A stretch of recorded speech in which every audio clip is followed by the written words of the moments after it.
So today we've got this Deere back here.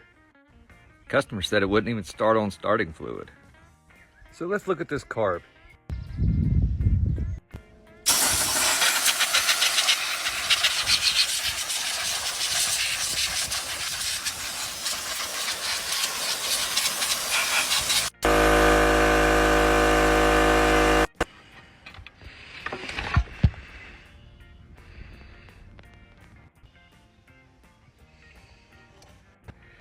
So I'm just gonna do a follow-up video on the carb cleaning, but tell me, how much would you guys charge to clean up this mess?